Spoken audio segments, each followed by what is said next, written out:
He was a graduate student in physics with a motorcycle. You know, it was exciting. I really fell in love with him very fast. It took him a little longer to figure out. I think to fall in love with anybody, he was kind of nervous about commitment. We loved each other a lot. My husband was only with hospice a couple of days, and it wasn't even in Ithaca. It was in Rochester. He was in the hospital in Rochester and had a very quick downturn, and so he kind of got stuck in the hospital because it was too traumatic for his body to move him at all. So I just said, we'll stay here. And the hospice at Strong Hospital in Rochester came into his hospital room right there and kind of took care of things.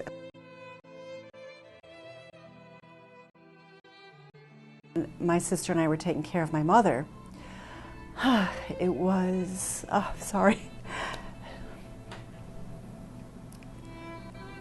just being able to go to Wegmans, to the grocery store, was, it was like going to Disneyland. You're just so secluded and cut off from everybody.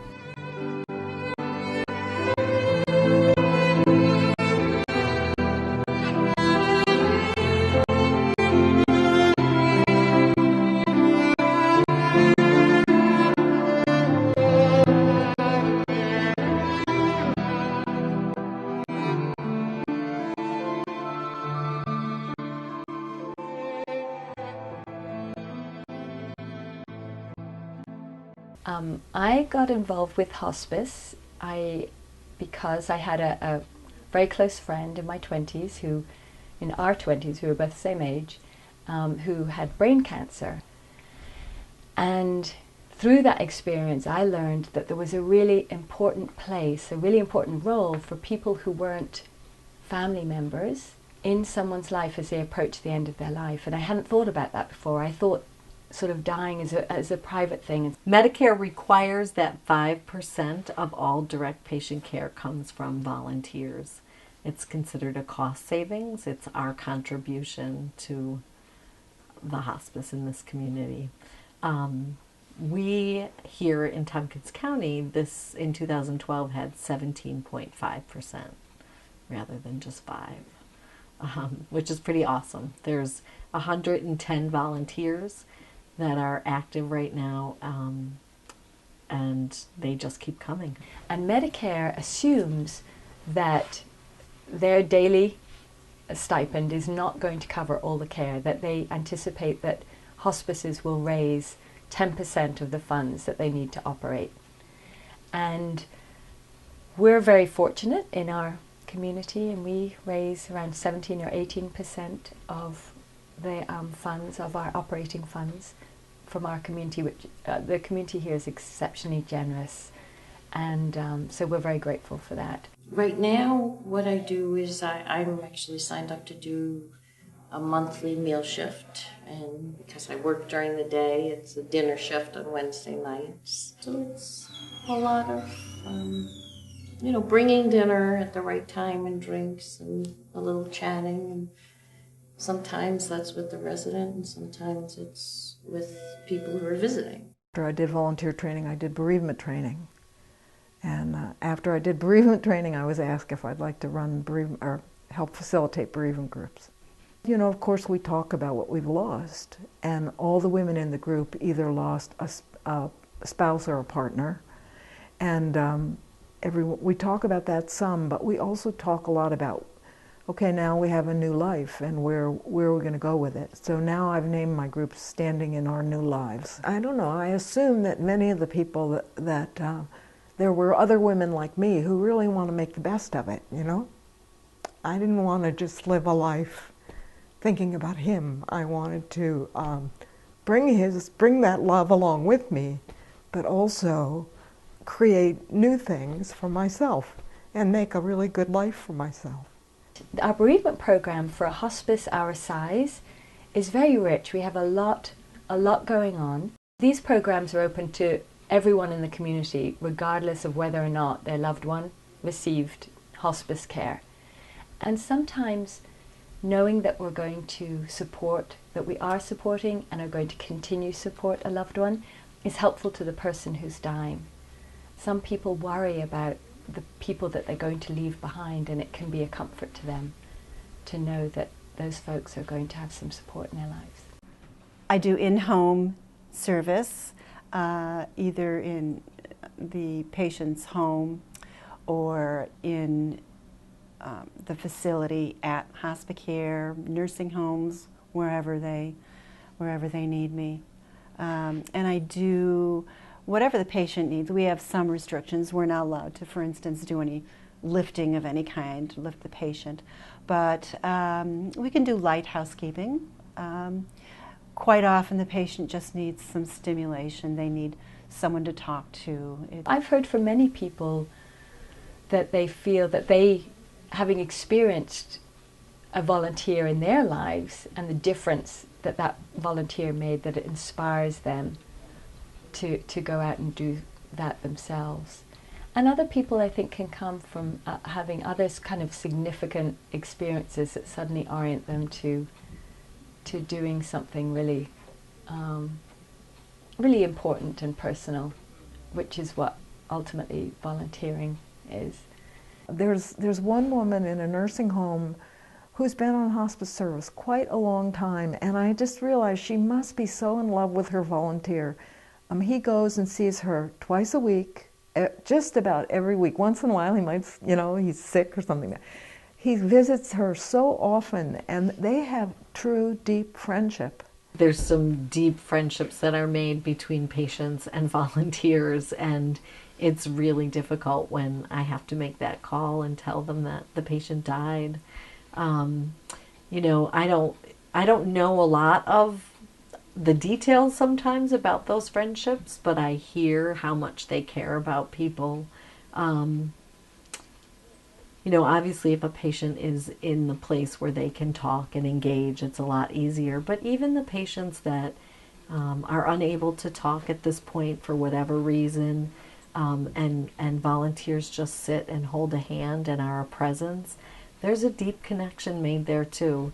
Most volunteers feel that it's an honor to be with someone at this point in their life, and so I think that alone allows a connection to happen. It's actually a blessing and a privilege to be able to spend time with somebody at the end of their life. Quite often, most of the time, people are elderly and they're so wise.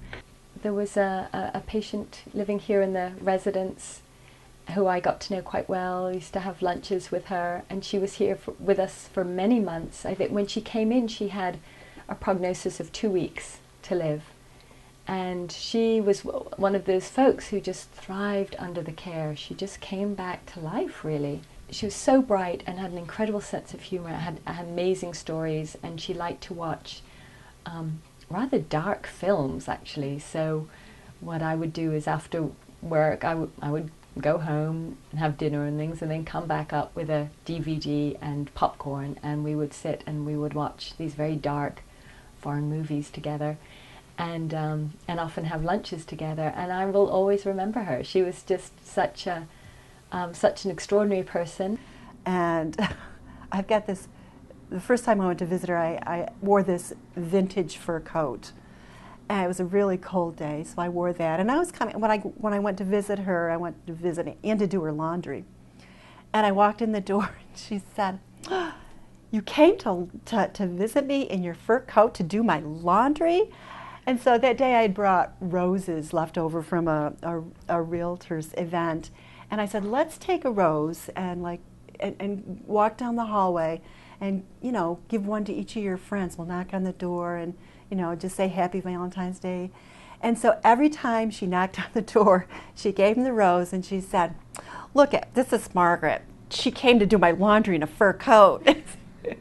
And she just every single door she said that. She just got the biggest kick out of it. So, yeah, those things stick in my mind. There have been a share of characters, of little old ladies, or whatever you want to say, that have wonderful stories, and wonderful attitudes. So, I mean, so many people I've encountered here, I guess maybe that's the thing, that their attitude is that they, want to make every day as best as they can be, which I think is a great attitude and makes me keep wanting to be a part of it.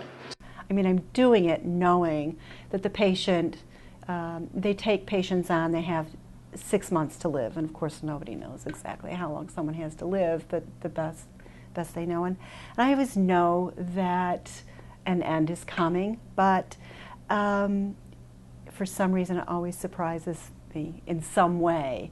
And there's a period of sadness for me because I sometimes get very close to the patients. But no, it's not overwhelming at all. I mean, it's a funny thing to me to be living in a culture where we don't want to talk about death.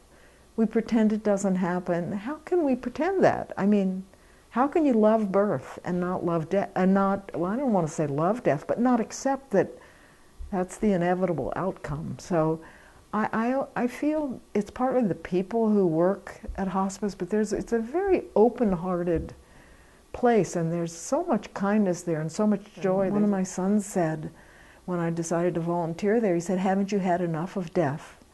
And I said, "No, I really need to be with people who know that death happens and who aren't afraid and who aren't trying to pretend otherwise." And I found it so heart-opening to be in that environment and not a bit depressing.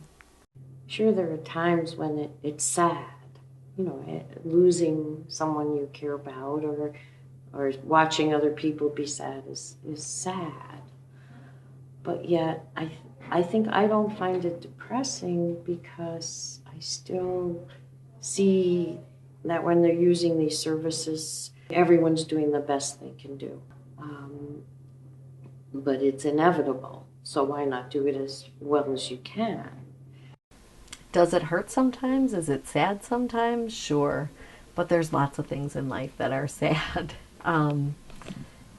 No, the positive definitely outweighs it. I think that the other piece is the people that I work with. I mean, I think we all feel that way. So it's, the atmosphere that is here at work every day is upbeat, even though this work can be sad. I mean, the bottom line is everybody is going to die.